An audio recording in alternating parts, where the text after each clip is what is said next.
وظائف کے لیے وظائف الصالحین آفیشیل کو سبسکرائب کریں۔ وظائف الصالحین آفیشیل۔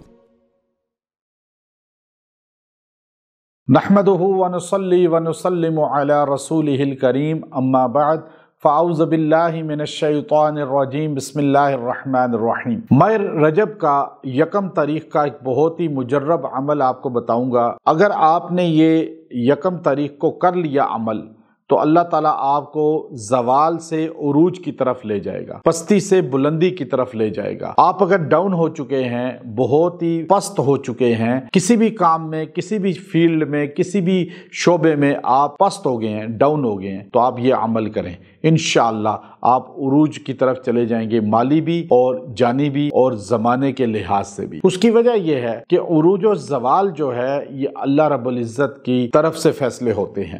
اب انسان جو ہے جب خاص اوقات میں، خاص مہینوں میں اور اللہ کے حضور آہوزاری کرتا ہے، دعا کرتا ہے، اللہ سے مانگتا ہے، تو اللہ تبارک و تعالی جو ہے اس کو عروج عطا فرماتے ہیں اور زوال سے بچاتے ہیں۔ بعض لوگ بہت زیادہ ڈاؤن ہو رہے ہوتے ہیں، گھرانے یا فیملیز یا کوئی بھی گروپ یا کوئی بھی بزنس یا کوئی بھی کام وہ زوال کی طرف جا رہا ہوتا ہے، تو آپ یہ عمل کریں، اللہ اس زوال کو ختم کرے گا، اللہ آپ کو عروج دکھائے گا۔ اس کی وجہ یہ ہے کہ اللہ تعالیٰ نے دنیا کے اندر جو ہے یہ ترتیب رکھی ہے کہ زمانے بدلتے رہتے ہیں، یعنی انسان کے ایام، ماحول اور ہر چیز جو ہے اس کو عروج زوال رہتا ہے۔ سورج نکلتا بھی ہے، غروب بھی ہوتا ہے، اندھیرا بھی ہوتا ہے، روشنی بھی ہوتی ہے، تو یہ سب چیزیں جو ہے یہ انسان کی زندگی کا جز ہیں۔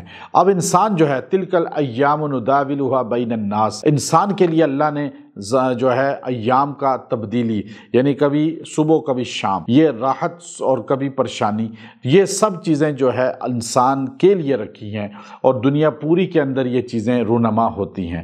لیکن انسان جب دل ہار بیٹھتا ہے اور نا امید ہو جاتا ہے تو پھر وہ بالکل ختم ہو جاتا ہے۔ ہمت نہیں ہارنی چاہیے، انسان کو نا امید نہیں ہونا چاہیے، انسان کو یہ نہیں سوچنا چاہیے کہ اب میں ترقی نہیں کر سکوں گا، اب میں اٹھ نہیں سکوں گا، اب میں عروج میں نہیں جا سکوں گا۔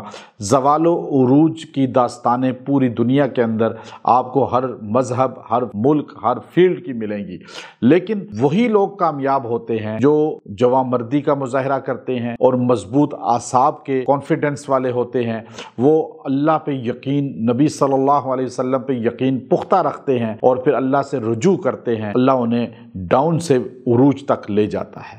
تو یہ آج میں آپ کو وظیفہ اتنا مضبوط دے رہا ہوں، یہ آپ نے اگر یکم تاریخ کو کر لیا، اللہ تبارک و تعالیٰ آپ کی زندگی کے زوال، آپ کے ڈاؤن کو ختم کر دے گا۔ تو اتنا آسان وظیفہ ہے کہ اللہ رب العزت 30ویں پارے میں ذکر کیا، ان مع العسر یسرا، ان مع العسر یسرا۔ آپ اس آیت کو پڑھیں گے 300 مرتبہ اور دعا کریں گے۔ اللہ نے سہولت دینی ہے، ہر پریشانی کے بعد سہولت آتی ہے، ہر اندھیرے کے بعد اجالا آتا ہے، ہر ٹینشن کے بعد راحت سکون ملتا ہے، چاہے اس جہاں یا اس جہاں۔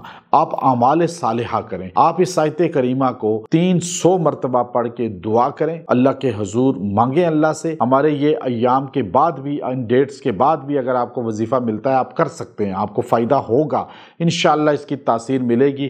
آپ اس آیت کریمہ ان مع العسر یسرا اس کو اپنا وظیفہ بنا لیں، اس کو ویسے بھی اپنے کاموں کے لیے، سہولت کے لیے پڑھ سکتے ہیں، انشاءاللہ آپ کو زوال سے اللہ عروج کی طرف لے جائے گا۔ وآخر دعوانا ان الحمد للہ رب العالمین۔